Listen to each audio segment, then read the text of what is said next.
నమస్తే. రాజకీయ నాయకులు కానీ, అధికారులు కానీ, కలెక్టర్లు, ఆర్డీఓలు, తహసీల్దార్లు, ఈ చైర్పర్సన్లు, ఈ చైర్మన్లు వీళ్ళందరూ అక్రమ డబ్బు ఏ విధంగా సంపాదిస్తారంటే, ఎక్కడైనా ఒక డెవలప్మెంట్ జరిగే ఏరియా ఉంటుంది. అక్కడ ఒక ఫ్లైఓవరో లేకపోతే ఓఆర్ఆరో లేకపోతే ఒక ఇండస్ట్రీయో పడే టైం వచ్చినప్పుడు ఆ పక్కన చుట్టుపక్కల ఉన్న గవర్నమెంట్ ల్యాండ్ల మీద వీళ్ళ కన్ను పడుతుంది. ఆ గవర్నమెంట్ ల్యాండ్లను వీళ్ళు అధికారంలో ఆల్రెడీ ఉంటారు, లేదా ప్రతిపక్షంలో ఉంటారు, లేకపోతే అధికారులు వాళ్ళ పనిచేసే గవర్నమెంట్ అధికారులు వీళ్ళకి తెలిసి ఉంటారు. కాబట్టి దానికి సంబంధించి కన్వర్షన్ అంటే గవర్నమెంట్ ల్యాండ్ ప్రైవేట్ పార్టీలకు అమ్మే విధంగా కన్వర్షను పర్మిషన్లు తెచ్చుకుంటారు. ఏది మళ్ళీ అవినీతి డబ్బు ఇచ్చి లేకపోతే ఆ అధికారులను బెదిరించో లేకపోతే వాళ్ళకు లంచం ఇచ్చో ఏదో విధంగా కన్వర్షన్ చేయించుకుంటారు. ఏదో ప్రైవేట్ పార్టీ వేరే పర్సన్కు బినామీ పేరు మీద ఉన్నోని పెట్టి ఆడ చేయించుకొని అదొక 3-4 సంవత్సరాల తర్వాత ఆటోమేటిక్గా ఆడ ఓవర్ పడి డెవలప్మెంట్ అవుతుంది. అప్పుడు అది మొత్తం కమర్షియల్ ఏరియా లాగా మారిపోయినప్పుడు అక్కడ ఒక పెద్ద ఇన్ఫ్రాస్ట్రక్చర్ తోటి కమర్షియల్ బిల్డింగ్ స్థాపించి వీళ్ళకి షేర్లు ఉంటాయి. లోపాయికారు ఒప్పందం కింద వీళ్ళకు అఫీషియల్ రికార్డులలో ఉండరు. వీళ్ళు ఈ ఒప్పందాలలో రాసుకొని ఈ ఫ్లాట్ నాది, ఈ ఫ్లోర్ నాది, ఆ ఫ్లోర్ నీది అని మొత్తం రాసుకొని వాళ్ళ పేర్ల మీద వాళ్ళ బినామీ పేర్ల మీద ఉంటాయి. ఆ తర్వాత వాళ్ళు ఏమంటారు చూడు, నెల క్యాష్ రూపంలో రెంట్లు తీసుకొని ఉంటారు. ప్రతి నెల రెంట్లు పోతూనే ఉంటాయి క్యాష్ రూపంలో. మళ్ళీ ఆన్లైన్లో ట్రాన్సాక్షన్లు, ఫోన్పేలు, గూగుల్ పేలు మనకు అవి వాళ్ళకి ఏముండవు, అన్నీ గాంధీ తాత నోట్లే ఉంటాయి. అట్లా ఆ విధంగా ఈ రాజకీయ నాయకులు, ఈ కలెక్టర్లు డబ్బు సంపాదించుకుంటారు. వాళ్ళు 100,000 కోట్లకి ఎదుగుతూ ఉంటారు. మేము ప్రతిసారి ఈ తెలంగాణ సంపదను కాపాడుకోండి అని చెప్పినప్పుడల్లా ప్రజలకు అది బోర్ కొడుతూ ఉంది కావచ్చు. తెలంగాణ సంపద అంటే ఏంది? గిదేరా నాయన, మన ఇంటి పక్కన ఉన్న గవర్నమెంట్ ల్యాండే తెలంగాణ సంపదన, మన ఇంటి పక్కన ఉన్న చెరువే తెలంగాణ సంపదన.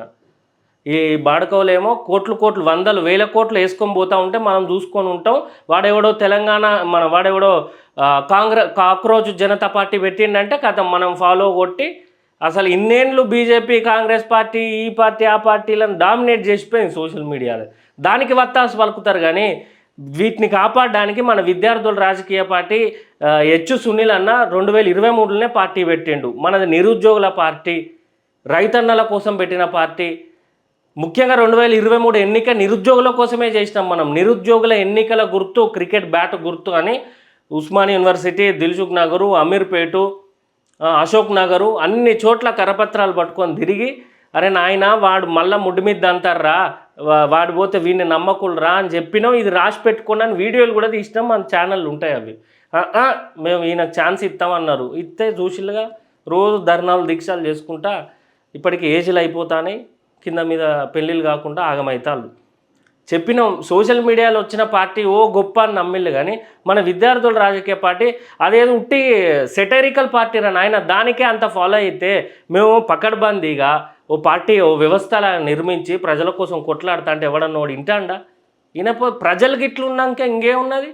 ఆడ బీజేపీ, కాంగ్రెస్ పెద్దోళ్ళ ఇట్లా చూసుకుంటా మీరు ఎన్నన్నీ ఎగురుల్లి, రేపు ఓటేసేది మాకే, ఆ కాంగ్రెస్ పార్టీ వాడు మీకు ఏమైనా బ్యాలెట్ బాక్స్ మీద కొత్తాడా అని నవ్వుకుంటా బఠానీలు తినుకుంటుంటాడు. మన వీఆర్పీ పార్టీ తెలంగాణలో, ఆంధ్రప్రదేశ్లో మీ బ్యాలెట్ బాక్స్కు దగ్గరకు వచ్చింది, మీరు ఓటు వేయడమే లేటరా నాయన. మేము ప్రశ్నించామా? అట్లా మాకన్నా గొప్ప ప్రశ్నిస్తాడం? మేము మా వీడియోలు చూడండి, మేము ప్రశ్నించినవి, మేము ధర్నాలు, దీక్షలు, పోయి కొట్లాటలు, ఈ సీఎం ఇల్లు ముట్టడి చేసిన దానికన్నా గొప్పగా చేసిండు ఆయన. సరే, ఆ విషయం పక్కన పెడితే ఈ 1000 కోట్ల దందా, 1,000 కోట్ల భూ కుంభకోణం జరిగింది. అది ఎక్కడ అంటే రంగారెడ్డి జిల్లా శంషాబాద్ మండలం పెద్ద షాపూర్ దగ్గర ఓ పెద్ద హై స్పీడ్ టర్మినల్ ఉన్నది.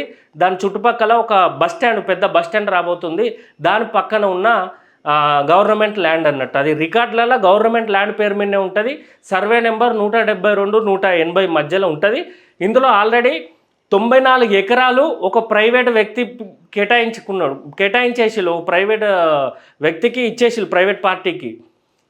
ఇది ఈ గవర్నమెంట్ ల్యాండ్ ప్రైవేట్ ల్యాండ్గా మార్చాలంటే CCLA, chief commissioner of land administration ద్వారా ఇది కావాలి. కానీ తహసీల్దార్ చేతుల్లో పని అయిపోయింది. ఎట్లా అనంటే ఈ చేపించినవాడు ఎవడు అనంటే ఓ సొసైటీకి వైస్ చైర్పర్సన్ అట. నాకు ప్రభుత్వంలో పెద్దలు తెలుసు, పెద్ద రెడ్లు తెలుసు, వాళ్ళ అందరితో నేను నిన్ను చూసుకుంటా అంటే ఆ తహసీల్దారు పైన అధికారులకు కూడా వినకుండా బుద్ధి తక్కువై ఆ సంతకాలు పెట్టేసిండు. అవి ట్రాన్స్ఫర్ అయిపోయింది ఓ పార్టీకి. 94 ఎకరాలు డీడ్ అయిపోయింది. అది HMDA 2023లోనే అక్కడ వేలం వేసినప్పుడు గజానికి 30,000 రూపాయలు ఉన్నది. ఈ 3 సంవత్సరాలలో ఎంతో పెరగవచ్చు. అంటే ఎకరానికి 5-6 కోట్లు, ఆ 30,000 ప్రకారం వేసుకున్న 5-6 కోట్లు, అట్లా 94 కోట్లు అమ్మేసిళ్ళు. ప్లస్ 176 కోట్లు 176 ఎకరాలు రెడీగా ఉన్నాయి మళ్ళీ కబ్జా వేరే వాడిని కేటాయించడానికి, మీద మీద సంతకాలు ఇట్లా పెట్టి క్లోజ్ చేయడానికి. మొత్తం 270 ఎకరాలు. ఈ ల్యాండ్ విలువ 1000 కోట్ల పైనే. ఇంకా బహిరంగ మార్కెట్లో ఇంకా డబల్ ట్రిపుల్ అవుతుంది. ఇందులో ఇంకా ఏదో ఆ తహసీల్దారో ఆ వైస్ చైర్పర్సనో కాదు, పెద్ద పెద్ద రెడ్ల కాంచెల్లి, పైన ఉన్న రెడ్ల కాంచెల్లి, డిస్టిక్ కలెక్టర్లు అవినీతి చేద్దాం అనుకుంటే వీళ్ళందరూ ఉంటారు. లేనిది ఇదంతా బయటికి కాదు. ప్రభుత్వ సొమ్ము కాపాడాలి. ఇదేనా రాయన బిట్ ఎంత ఉంటుంది? 74 ఎకరాలు అంటే ఇడికెళ్ళి బండి మీద పోతే 2-3 నిమిషాలే ఉంటుంది. ఎసుకపోతారు. అది ప్రతిరోజు ఒక దగ్గర మీరు ఖచ్చితంగా చూడండి. నెలకొకసారి మీరు వార్తలలో వస్తాయి ఇట్లా పెద్ద పెద్ద బిట్లు 400, 500, 300 ఎకరాల బిట్లు వస్తూనే ఉంటాయి. వెంటనే ఇంకొక 10-15 రోజులలో ప్రభుత్వ భూమిని డైరెక్ట్ అమ్ముతానమని అంటారు. అది వేరేదిగా, అదేమో లీగల్గా అఫీషియల్గా, ఇదేమో దందా. ఇట్లా దోసుకొని వీళ్ళు ఎమ్మెల్యేలు ఎంపీలు అవుతూ ఉంటే మనం సోషల్ మీడియాలో కొట్టుకుంటూ ఉంటాం. వాళ్ళకు ఇక మారమా మనం? ఇటు వీళ్ళకి వత్తాసు పలుకులే, అటు కాక్రోచ్ పార్టీకి పట్టుకొని ప్రజల కోసం నిజంగా కష్టపడి జీవితాలు కెరీర్లు పక్కగా పెట్టి జాబులు పక్కగా పెట్టి వచ్చి విద్యార్థులు రాజకీయ పార్టీ ఒకటి పెట్టుకొని మేము పోరాటం చేస్తానో మనకు ఎవరు సపోర్ట్ చేయడు. సరే, నో ప్రాబ్లం. అది ప్రజలకు ఒక రోజు తెలుస్తుంది. అది మేము ఆశించాం కూడా. ఎందుకంటే మంచి చేసేటప్పుడు మేము చేసుకుంటూనే పోతాం. ఏదో ప్రజలు చూస్తాలని కాదు, జనరల్గా చేసేది ఈ నేలతల్లి కోసం, తెలంగాణ గడ్డ కోసం చేస్తూ ఉంటాం, సమాజం కోసం.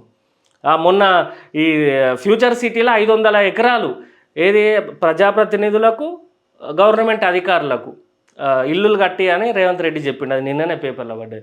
ఇట్లా మన సొమ్మునంతా వాడు తీసుకొని 100,000 కోట్లకు పోతా అంటే మనం 100-200 గజాల కాడనే ఉన్నాం.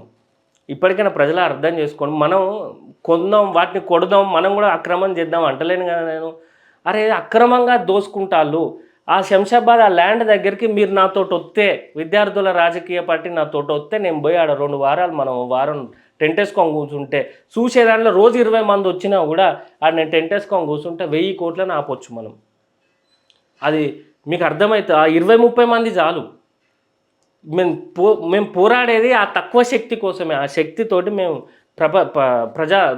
రాష్ట్ర సంపదను కాపాడుకోవచ్చు అని చెప్తున్నాం. దయచేసి వినండి. ఇట్లాంటి దోపిడీ చేసే అధికారులు, మొన్న దొరికిండు అది ప్రతి వాటర్ ట్యాంక్ రోజు 50,000 ఇంటికి పోడు. వాళ్ళ ఇంట్లో 100 కోట్లు ఉన్నాయి.